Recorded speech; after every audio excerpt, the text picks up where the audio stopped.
दिसंबर जनवरी के महीने में यदि इस तरीके से फ्लावरिंग चाहिए गुड़हल पर तो आपको यही काम करना होगा जो वीडियो में बता रही हूँ। ये जो छोटा सा उपाय है ये यदि आप कर लेते हैं तो आप देखेंगे गुड़हल के छोटे छोटे गमले फूलों से लद गए हैं। आपके गुड़हल के पत्तों पर इस तरीके से वाइट वाइट सी चीज़ यदि चिपक गई है जिसे मिली बग्स कहते हैं, तो क्या उपाय करना है ये आज के वीडियो में मैं आपको बता रही हूँ। पत्तों को पीले होने से या सूखने से कैसे बचाना है। सर्दियाँ जब शुरू होती हैं तो आप देखेंगे आपके गुड़हल का पौधा मुरझाने लगेगा, पत्तियां पीली करके गिराने लगेगा और फ्लावरिंग तो बिल्कुल भी नहीं करेगा। लेकिन आप देख रहे हैं मेरे गुड़हल के पौधे पर लगातार कलियां बन रही हैं। आज है 2 दिसंबर और दिसंबर के महीने में भी मेरे पौधे पर इस तरीके से कलियां बन रही हैं। किस उपाय को मैं करती हूँ, कौन सा वो सीक्रेट फर्टिलाइज़र है जो गुड़हल पर अक्सर आपको टाइम टू टाइम देना चाहिए, जिससे कि आप अपने गुड़हल पर बहुत ही स्वस्थ और बहुत ही बढ़िया फूल ले पाएंगे। देखिए, गुड़हल के पौधे पर फ्लावरिंग तभी रुकती है जब आपके पौधे पर आंट्स, एफिड्स या मिलीबग्स का अटैक हो गया है। तो सबसे पहले जो बेसिक चीज़ें हैं वो आप समझ लीजिए कि गुड़हल को कम से कम 3 से 4 घंटे के धूप में ज़रूर रखना है। गुड़हल का पौधा कभी भी छाया में सर्वाइव नहीं करेगा। गुड़हल के पौधे पर अभी दिसंबर जनवरी में कोई कटाई छटाई नहीं करनी है, प्रूनिंग नहीं करनी है। और यदि गुड़हल की जड़ें भर गई हैं, कहने का मतलब है गमला बिल्कुल भरा हुआ महसूस हो रहा है, तब भी आपको रुकना पड़ेगा फरवरी तक। फरवरी में या फिर बरसातों में गुड़हल को रिपोर्ट करने का सही टाइम होता है। तो अभी आप अपने गुड़हल को रिपोर्ट बिल्कुल भी ना करें और अभी कोई भी ऐसा हार्श केमिकल वाला खाद भी अपने पौधे को ना दें, क्योंकि ये इसके डोरमेंसी का टाइम होता है। लेकिन मेरे गुड़हल में लगातार फूल खिलते ही रहते हैं।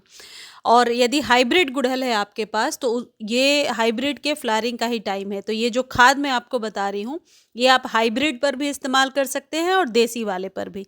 गुड़हल के पौधे को हमेशा 2 भाग में, 2 पोर्शन में फीड करना चाहिए। एक तो गमले में जड़ों में कुछ डालिए जिससे कि रूट का एक्सपेंशन अच्छे से हो और स्टेम भी मोटी हो। दूसरी चीज़, स्प्रे करना बहुत ज़रूरी होता है गुड़हल के लिए, क्योंकि पत्तियों को पीले होने से बचाता है। और सबसे अच्छी बात रहती है कि मिलीबग्स यदि आपके पौधे में नहीं लगते हैं तो फिर आप अपने पौधे को स्वस्थ बनाकर रख सकते हैं। इसके लिए स्प्रे करना ज़रूरी है। तो सबसे बढ़िया स्प्रे बनाने के लिए आपको क्या करना है, ये जो नींबू के छिलके दिख रहे हैं, लेमन पील्स, जो किचन में हम जाहिर है स्क्वीज़ करने के बाद इसके रस निकालने के बाद छिलकों को हम फेंक देते हैं।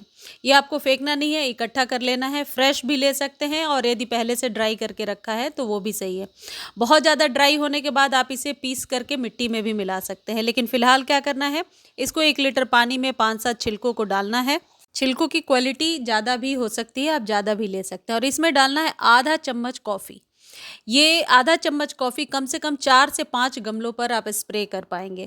आधे चम्मच कॉफ़ी को उसी लेमन पील वाले फर्टिलाइज़र में डाल करके छोड़ दीजिए। यदि आप कोल्ड वाटर ना लेकर, ठंडा पानी ना लेकर ल्यूक वार्म वाटर लेते हैं तो 3 से 4 घंटे में ही ये बन के तैयार हो जाएगा।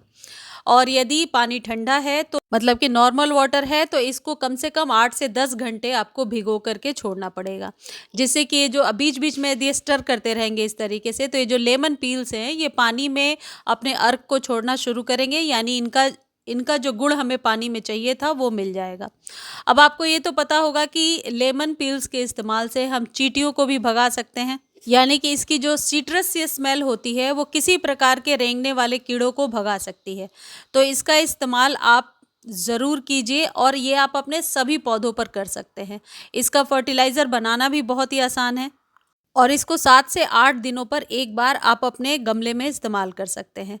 आप चाहें तो 3 से 4 दिनों में भी इस्तेमाल कर सकते हैं। अब ये जो कॉफ़ी है ये पोटेशियम का बहुत अच्छा स्रोत है, यानी कि कोई भी खाद आपको बाहर से लेने की ज़रूरत नहीं है। फ्री में ये जो लेमन पील्स के फर्टिलाइज़र जो आप बना रहे हैं, जो स्प्रे बना रहे हैं, ये आपके पौधे को मिलीबग से फ्री करेगा। मिलीबग्स को हटाने में 100% कारगर है ये।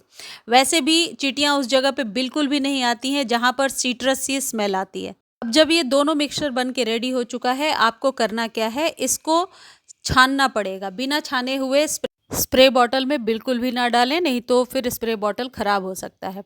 इसको अच्छे से छानिए और जो लेमन के पील्स बच जाते हैं उनको दोबारा आप पानी डाल करके वैसे ही रहने दीजिए और 3-4 दिनों के बाद फिर उसको यूज़ कीजिए। ये जो स्प्रे है ये मिलीबग से इंस्टेंट आपको रिलीफ देगा, चींटियाँ जो है इससे भागेंगी। बचे हुए पानी को आप चाहें तो जड़ों में भी डाल सकते हैं। सर्दियों में आप 10 से 15 दिनों पर एक बार अपने सहूलियत से इस्तेमाल कीजिए। पत्तों को अच्छे से वॉश कीजिए। गुड़हल के पौधे पर ये वाला नुस्खा बहुत ही बढ़िया काम करता है। बल्कि आपके पास जितने भी फूलों वाले पौधे हैं जो अभी आप सर्दियों में लगाएंगे, पिटूनिया हो, डायंथस हो या कैलेनकोई हो, जो अभी मैं आपको दिखाऊंगी मेरे कैलेनकोई का पौधा कितना अच्छा हो गया, उन सब पे स्प्रे कीजिए और पत्तियों को अच्छे से वॉश कर दीजिए। देखिए जैसे ये सारे जो पौधे हैं जो डोरमेंट हो गए हैं, लेकिन हमारे यहाँ फ्लावरिंग हो रही है, यानी इक्का दुक्का फूल खिल रहे हैं। या क्लेमेटिस था, ये मोगरा है, मोगरे में भी 1-2 कली बन जाती है दिसंबर में भी। तो यदि आप ऑर्गेनिक चीज़ों का इस्तेमाल करेंगे तो ये बात तो पक्की है कि आपके पौधे में फूलों का आना रुकेगा नहीं। देखिए कैलेनकोई में कितनी अच्छी फ्लावरिंग हो रही है और जितने भी एफिड्स वाले पौधे हैं उन सब पे आप इसका इस्तेमाल कर सकते हैं। अब दूसरा जो फीड करने का तरीका है वो है जड़ों में 1 मुट्ठी नीम खली और 1 मुट्ठी वर्मी कंपोस्ट। ये वाला जो रूटीन है ये पूरे साल फॉलो किया जा सकता है बरसातों को छोड़ करके। नीम खली का इस्तेमाल सॉइल में डायरेक्टली कर लीजिए। 1 मुट्ठी डालना है यदि 10 से 12 इंच का कंटेनर है, और 1 मुट्ठी वर्मी कंपोस्ट उस जगह पे गाय के गोबर वाली खाद जो है, जो सड़ी हुई खाद होती है, उसका इस्तेमाल भी कर सकते हैं और फिर ऊपर से पानी डाल दीजिए। और आप देखिए आपके गुड़हल में कभी कोई प्रॉब्लम नहीं आएगी। और गुड़हल का पौधा ऐसा है कि 8 से 9 साल तो इसकी लाइफ होती ही है यदि एक बार आप लेकर आते हैं। गुड़हल के पौधे को स्वस्थ बनाने का ये जो नुस्खा है ये मैं अपने अनुभव से आपको बता रही हूँ। इस तरीके से केयर करेंगे तो निश्चित तौर पर आपके गुड़हल में बहुत अच्छी फ्लावरिंग होगी। शमी के पौधे से रिलेटेड यदि आपको वीडियो चाहिए तो ऑलरेडी पोस्ट कर दिया है मैंने, आप लिंक मांग सकते हैं, लेकिन प्लीज़ आप लोग डिटेल लिखा करें कि किस चीज़ का लिंक मांग रहे हैं। मुझे उम्मीद है ये वीडियो आपको बहुत अच्छी लगी होगी। वीडियो अच्छी लगती है तो चैनल को लाइक शेयर सब्सक्राइब कीजिए और फेसबुक पर देख रहे हैं तो फॉलो करना बिल्कुल ना भूलें। धन्यवाद।